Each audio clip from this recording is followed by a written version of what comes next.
Bienvenue à tout le monde à ce journal de cette édition avec moi-même Michel Iradokunda. Et tout de suite, la Cour d'appel de Paris a rejeté pour la deuxième fois la demande de remise en liberté de Claude Mouhaïmana, condamné à 14 ans de réclusion criminelle pour complicité de génocide et de crimes contre l'humanité en lien avec le génocide des Tutsis au Rwanda en 1994. Ce deuxième arrêt de la Cour date du 25 août 2022, alors que la première demande avait été rejetée le 23 mars 2022. Dans une interview avec notre collègue Jean-Damascène Manishimwe, Alain Gauthier, président du collectif des partis civils pour le Rwanda, nous fait un éclairage sur ce cas et l'évolution du cas Laurent Buchibaluta, est récemment condamné à 20 ans de réclusion par la Cour d'assises de Paris. Claude Mouhaïmana a fait une deuxième demande de remise en liberté suite à sa condamnation en décembre dernier. Et effectivement, la Cour d'appel a rejeté sa demande au motif qu'il y avait risque de trouble à l'ordre public. Et puis, dans la mesure où c'était une condamnation grave pour complicité de génocide et complicité de crimes contre l'humanité, eh bien, la Cour d'appel a estimé qu'il devait rester en détention. Je ne sais pas s'il restera en détention jusqu'à sa comparution en appel. Il va probablement redemander, mais pour l'instant, il reste détenu. Oui. Est-ce que vous avez une idée sur la date de sa comparution en appel? Oh non, pas du tout. Vous savez, jusqu'à maintenant, les procès en appel ont toujours eu lieu 2 ans après. Simi Kangwa a été jugé en appel 2 ans après sa première condamnation, Ngenzi et Baraira aussi. Donc, voilà. Pour l'instant, donc on n'a aucune indication. On le saura le temps venu. Oui, il faudra attendre encore. Hein. Oui, il faut attendre. Oui. Il y a aussi l'affaire Buchibaluta qui a fait appel de sa condamnation à 20 ans de réclusion. Est-ce qu'il y a une évolution sur son cas? Alors, il y a déjà eu une demande de remise en liberté de la part de ses avocats. Oui. Le parquet a demandé un complément d'information. Ils ont demandé une nouvelle expertise médicale. De toute façon, pour l'instant, aucune prison ne peut l'admettre parce que dans aucune prison, il ne peut recevoir les les soins dont il a besoin. Personnellement, je ne suis pas très optimiste. On va attendre le 12 septembre, mais je pense qu'il risque d'être remis en liberté sous contrôle judiciaire en attendant son procès en appel. Il n'y a pas de risque de fuite, il n'y a pas de trouble à l'ordre public prévu. Voilà, moi c'est ce que je pense. Maintenant, là aussi, il va falloir attendre, je pense, le 12 septembre. Oui, et à l'heure où nous parlons, où est-ce qu'il est, Buchibaluta, maintenant? Alors, il est dans un hôpital parisien. Il est sous surveillance, bien sûr, il est gardé, oui. Mais il est soigné dans un hôpital. Donc, il attend tranquillement. Il attend sa remise en liberté. Il retournera probablement chez lui, oui, avec un bracelet électronique, donc sous contrôle judiciaire. Oui. Il continuera à vivre comme il a toujours vécu depuis 28 ans. Oui. On devra attendre donc son comparution en appel. Oh oui, mais là, c'est pareil. Oui.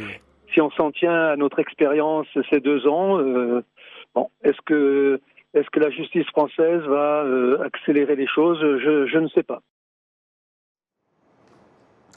Alain Gauthier réagit aussi à la promesse qui a été faite par les autorités françaises, comme quoi il y aurait par an 2 procès de Rwandais soupçonnés de génocide se trouvant sur le sol français. Une promesse qui, cependant, tarde à se mettre en pratique.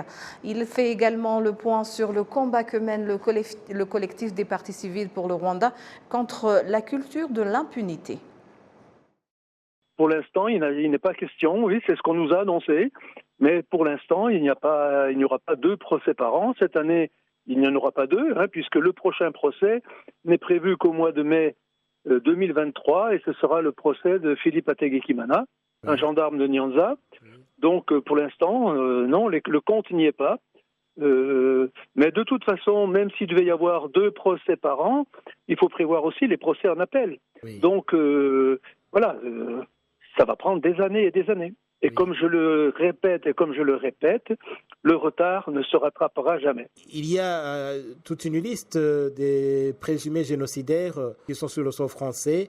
Est-ce qu'il y a lieu d'être optimiste et que ces gens finiront par comparaître finalement? Écoutez, optimiste, je ne sais pas si c'est le mot.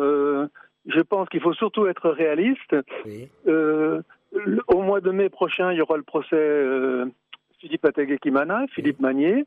Ensuite, il devrait y avoir le procès de Sosten Moniemana, le médecin de Boutaré. Il y a le docteur Eugène Orguamuccio qui est déféré devant la cour d'assises lui aussi. Oui. Tout ça va prendre plusieurs années. Oui. Et puis, il y a tous ceux contre lesquels nous avons déposé des plaintes, sans compter maintenant ceux pour lesquels le parquet a lui-même aussi ouvert des informations judiciaires. Non, optimiste, c'est pas le mot. On ne peut pas être optimiste. Oui. On sait très bien que tous ne seront pas jugés, que certains sont âgés et qu'ils échapperont à la justice des hommes. Ça, c'est indéniable. Mais bon, on va continuer le combat tant qu'on pourra le mener. Est-ce qu'on peut avoir une idée sur, disons, le nombre exact des dossiers qui sont prêts pour la cour d'assises? Alors, j'ai demandé à 2 de nos avocats, là, pas plus tard que cette semaine, de contacter le parquet pour faire le point, effectivement, sur toutes les plaintes qui sont déposées. Oui. Il y en a forcément plus d'une trentaine, mais là, pour l'instant, si vous voulez, je ne peux pas vous donner de chiffres plus exacts. Je vais attendre le retour de nos avocats. Ils m'ont promis ça pour cette semaine. Oui. Donc, je serai capable de faire le point d'ici quelques jours. De toutes les façons, la lutte contre la culture de l'impunité, c'est un combat qui continue. Oh, bien sûr. Je crois qu'on n'a pas le choix. Si ce combat, nous ne le menions pas, je crois que personne, encore à ce jour, personne n'aurait été jugé. Donc voilà, comme vous dites, le combat continue, malgré toutes les difficultés qu'on peut rencontrer. Oui, merci beaucoup Alain Gauthier. Je rappelle que vous êtes président du collectif des partis civils pour le Rwanda. Merci beaucoup d'avoir répondu à notre invitation. Merci à vous, à bientôt. Oui, à bientôt. Des jeunes en district de Lubavu vivant à proximité du parc des volcans se réjouissent du progrès qu'ils ont réalisé grâce aux opportunités qu'offre ce parc, notamment le service de porteur de bagages des touristes. Kassim Youssouf. Des jeunes vivant à proximité du parc des volcans en district de Lubavu sont satisfaits du travail de porteur de bagages qu'ils effectuent parce que, comme Nigena Angélique, ils peuvent gagner au moins 200 000 francs rwandais chaque mois. Nous avons maintenant réalisé du progrès et nous avons pu acheter des vaches. Le service de porteur nous a permis d'atteindre beaucoup de réalisations.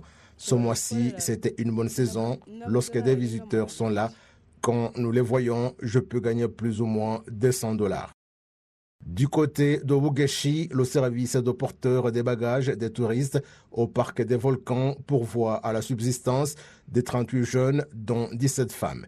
Il souligne que le parc des volcans leur a été un moyen propice pour se créer de l'emploi et ainsi se tirer de la pauvreté.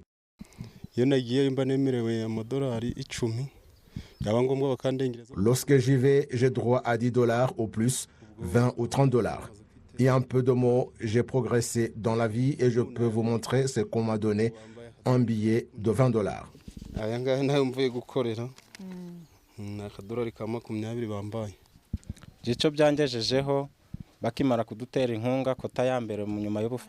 Ce que j'ai pu réaliser après qu'on nous ait apporté du soutien grâce notamment à la collaboration avec RDB, nous avons mis en place un atelier de couture et maintenant je sais coudre des chemises et avec la rentrée scolaire, nous avons du travail. Résidant aux environs du parc des volcans, je peux cultiver des pommes de terre et par mois, je peux gagner environ 140 000 francs rwandais pour le service de porteur et du travail à l'atelier.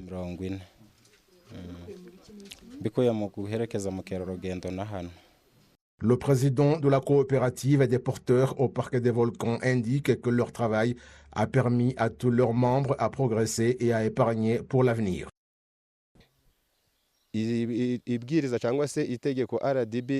Selon les instructions de RDB, celui qui accompagne les touristes reçoit $10, mais parfois on reçoit plus, comme $100 ou 50. En ce qui concerne l'économie pour les membres, tout le monde paie la mutuelle de santé et ils font de l'épargne parce que lors de la saison touristique, ils gagnent de l'argent.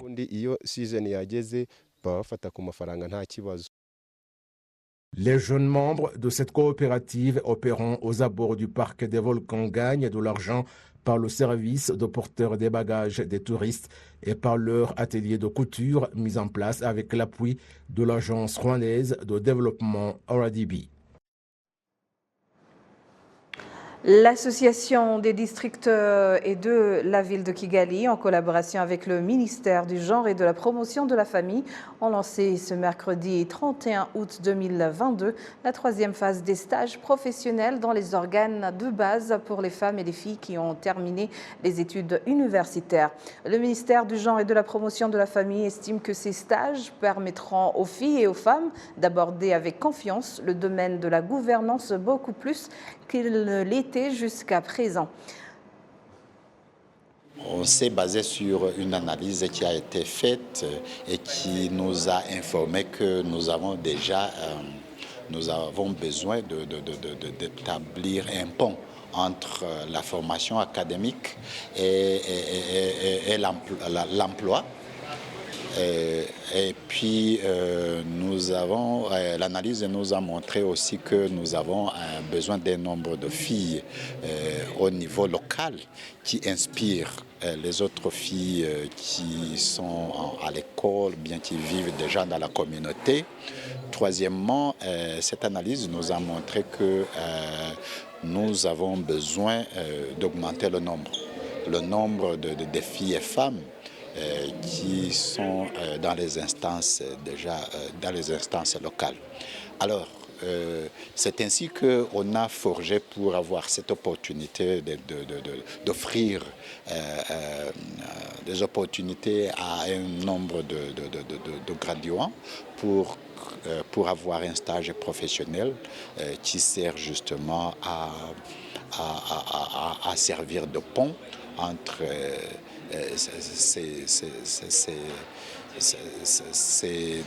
ces gaps, bien ces problèmes, à servir de pont entre l'école et la formation académique et la formation et l'emploi. Dans ce programme, c'est au total 120 filles et femmes universitaires qui seront orientées dans les districts et dans la ville de Kigali pendant 6 mois avec un revenu de 100 000 francs rwandais. Le secrétaire exécutif des districts de la ville de Kigali se félicite de ce programme de stage qui déjà apporte des fruits. Ce stage professionnel pour les femmes et les filles qui ont terminé fraîchement l'université et les études supérieures a été introduit par l'Association rwandaise des districts et la ville de Kigali pour les familiariser avec l'environnement de l'administration locale, parce que lors des élections et des examens techniques, nous voyons qu'il y a peu de femmes et peu de filles qui répondent à l'appel pour ces postes. Quand on va pour les élections, on voit que dans les conseils de secteur et de cellules, les femmes occupent moins de 48% par rapport aux hommes. Mais quand on va dans les postes techniques dans l'administration locale, on voit que, par exemple, pour les postes de secrétaire exécutif de district, les femmes ne sont pas même, sont moins de 10% en général. Même pour les secrétaires exécutifs de secteur, les femmes sont moins de 20%. Alors notre intervention en tant qu'association des districts et la ville de Kigali se situe dans le cadre de renforcement des capacités de l'administration locale pour s'assurer que les femmes et les hommes peuvent jouer un rôle égal ou bien un rôle complémentaire dans l'administration, dans la prestation des services pour répondre à l'impératif de transformation sociale, économique, mais aussi à l'impératif de gouvernance transformationnelle. Nous espérons qu'à la fin de ce stage de 6 mois qui va durer 6 mois, nous avons à peu près au moins 4 personnes dans chaque district. Nous espérons qu'à la fin de ce stage professionnel, ces filles et ces femmes seront familières avec l'administration locale, pourront être en mesure d'entrer en compétition pour les postes techniques et dans les postes électifs, mais surtout qu'ils vont familiariser aussi, assurer que les femmes dans leur environnement peuvent répondre à l'appel de contribuer à la gouvernance locale. Le ministère du Commerce et de l'Industrie indique que plus de 1,4 milliard de francs rwandais seront nécessaires pour rénover l'usine de traitement de manioc de Kinazi, dont la construction a coûté plus de 7 milliards de francs rwandais, mais qui fonctionne à moins de 50% de sa capacité. Kassim Youssouf. Cette usine de transformation du manioc, dont les portes ont été ouvertes en 2012, avait la capacité de transformer 120 tonnes de manioc en 40 tonnes de farine par jour. Depuis maintenant une décennie, elle fonctionne à peine à 35% de sa capacité en transformant 40 tonnes de manioc en 13 tonnes de farine par jour. L'administration de cette usine affirme que le problème est que 3 machines ne fonctionnent pas comme prévu. hari mashine navuga eshatu ya mbere hayitwa pitbana itanga ubushyuhe Il y a 3 machines dont une chauffe et assèche la farine. Elle est la plus importante, la plus grosse et la plus chère. Il y a un autre qui fait l'épluchage, mais nous ne l'avons jamais eu, et un autre qui est chargé de mettre le produit dans des petits emballages pour son approvisionnement aux clients. Certes, les agriculteurs ont le produit de la récolte, même si nous voulons qu'avec la collaboration du RAB et le Minagri, qu'il y ait assez de champs qui donnent une production de qualité. Nous n'aurons pas de problème si nous travaillons à 100%. ubuziranenge twifuza nta kibazo ubu ngubu twagira turamutse dukoze 100%. gahinga imyumbati myinshi kugira ngo bibungukire. Lorsque le président de la République, Paul Kagame, s'est rendu dans le district de Ruhango à la rencontre de la population, il a fait observer qu'il est anormal que l'usine de transformation du manioc de Kinazi ne fonctionne pas au rythme souhaité depuis une décennie. Ikibazo cyanjye ni ukubaza ngo kuki atari 60 atari 70. Ma question est pourquoi elle ne fonctionne pas à 60%, pourquoi pas à 70% ou 80%? À cela, il faut trouver une solution. Il y a 2 côtés, donc il y a des gens qui l'ont mise en place et le gouvernement y a contribué. Il y a aussi le fait que l'usine ne peut pas fonctionner sans avoir du manioc et il faudra aussi que le manioc soit disponible en quantité suffisante et l'usine doit avoir la capacité de transformer le manioc disponible et que les cultivateurs cultivent plus de manioc pour gagner plus de profit. L'usine doit de son côté être prête à produire de la farine en fonction du manioc qui a été récolté ou qui lui est parvenu. Rwiteguye gukora ifu ingana n'iyo myumbati yahinzwe cyangwa yarugezeho. Le ministre du Commerce et de l'Industrie, Ngabitsinze Jean Chrysostome, a fait savoir que les machines de cette usine non conformes aux normes de normalisation seront remplacées pas plus tard que l'année prochaine, de manière que l'usine de manioc de Kinazi puisse fonctionner à plein régime. La BRD a réalisé un rapport fait par des experts et a montré qu'il y a un besoin de moins 1 426 625 $. C'est cette somme que nous avons déjà. Nous nous sommes convenus avec différentes institutions comme le Minecofin et d'autres. La seule chose qui reste à faire, c'est que cela soit réalisé dans quelques jours et que tout soit achevé. Ce que je peux promettre, c'est que nous sommes maintenant prêts pour tous les besoins qui s'imposent et l'usine va être fonctionnelle, mais entre-temps, il y a des choses qui doivent être faites. Nous devons mettre en place des équipes pour le suivi afin que cette question ne soit plus posée à son Excellence, le Président de la République.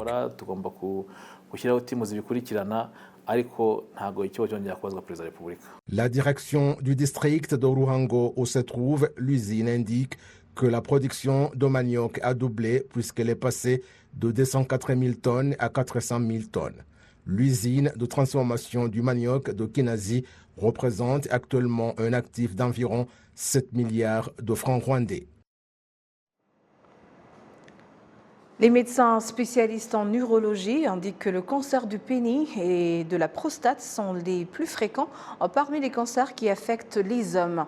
Le docteur Edouard Nguyendahayo de l'hôpital Roi Faisal explique que la plupart des hommes tardent à se faire soigner, raison pour laquelle ils arrivent à l'hôpital dans un état grave, étant donné qu'au début de ces cancers ne présentent pas de symptômes extérieurs. Les hommes sont ainsi conseillés de faire des examens médicaux fréquemment.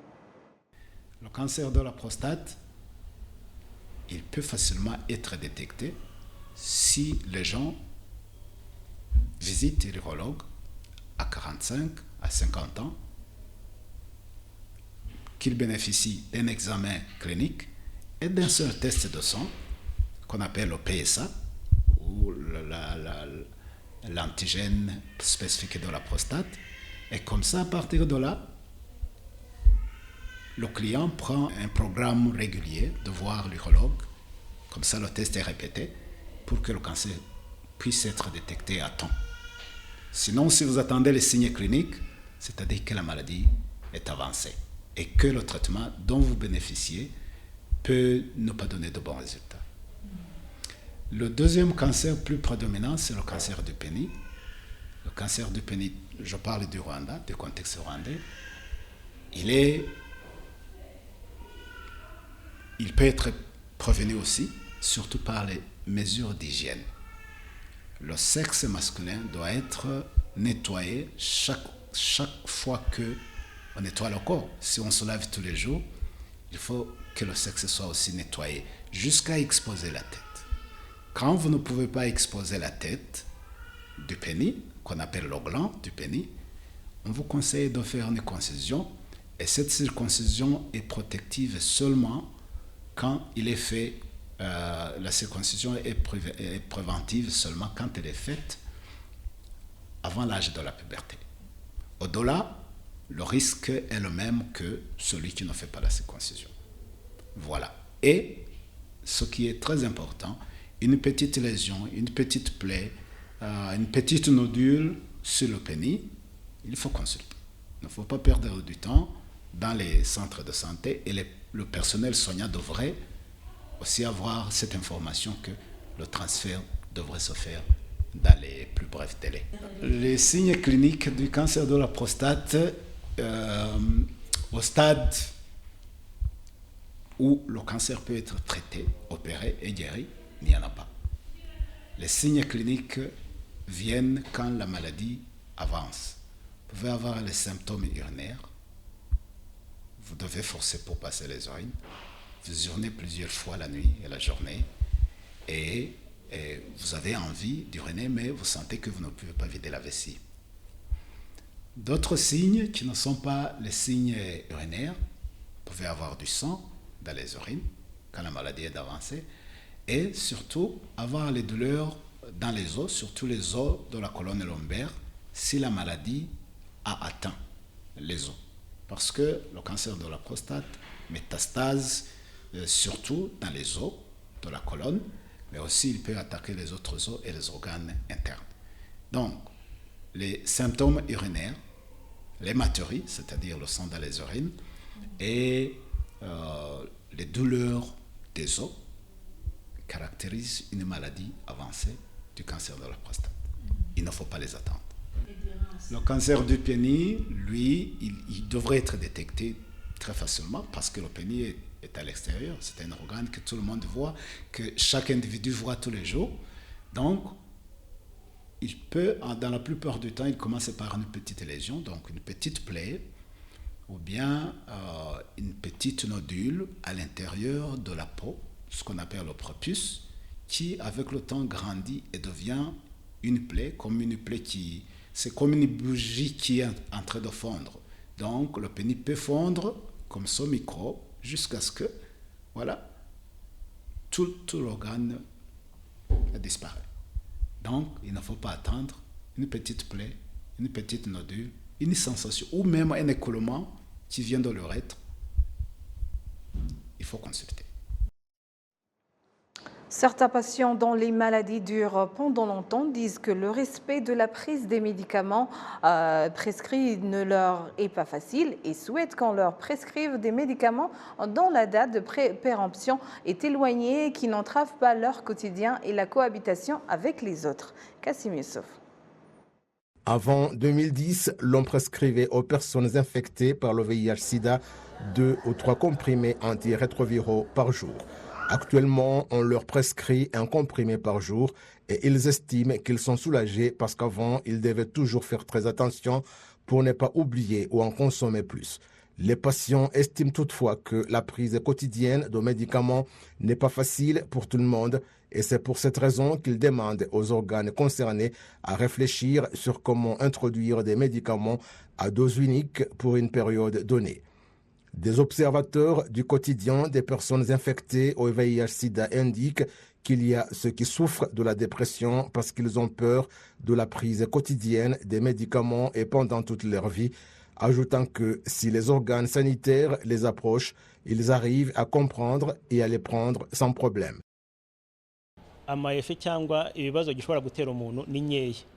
Les effets indésirables ne sont pas nombreux. Celui qui le prend vous dit qu'il n'a pas eu aucun problème, ce qui est différent des médicaments qu'il prenait avant où on disait qu'on a perdu du poids, qu'une partie du corps a grossi, mais le médicament qu'ils prennent actuellement, celui qui commence à le prendre dit qu'il n'a pas de problème.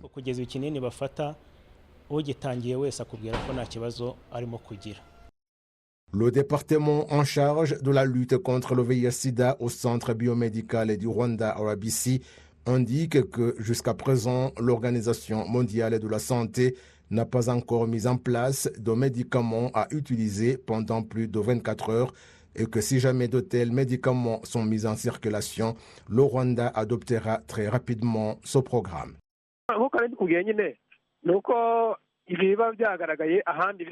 Ce qui est en circulation ailleurs nous parvient directement parce que nous partageons les informations. Si donc il y a quelque chose de nouveau qui permettrait à riposter contre le VIH-Sida pour les personnes infectées, nous ne tarderions pas à avoir des informations et le gouvernement du Rwanda fait tout ce qui est possible pour que les médicaments soient disponibles.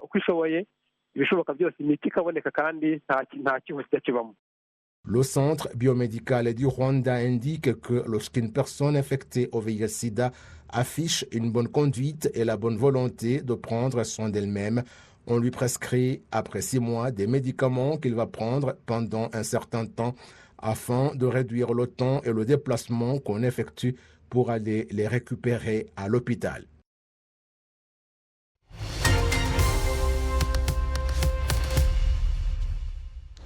À quelques jours du match retour Rwanda-Éthiopie, comptant pour les qualifications au championnat d'Afrique des Nations édition 2023, les ministres des Sports et des Infrastructures ont visité ce mercredi le stade Houillé qui abritera samedi. Cette confrontation a été mutée à Houillé car ce stade est le seul autorisé par la Confédération africaine de football, l'instance suprême du football sur le continent africain. Les billets d'entrée à cette rencontre sont déjà fixés à 10 000 francs rwandais, 5 000 francs rwandais et 1 000 francs rwandais. Pour stimuler les joueurs de l'équipe nationale qui sont à quelques pas de la qualification, une prime de 3 millions de francs rwandais est promue pour chaque joueur en cas d'élimination de l'Éthiopie. Comme les deux équipes ont fait match nul vierge au match aller, le vainqueur de cette confrontation Rwanda-Éthiopie validera automatiquement sa place dans la phase finale du Tchad 2023 qui se déroulera en Algérie en janvier prochain. Le stade Houillé qui abritera cette rencontre a une capacité de 7 900 places.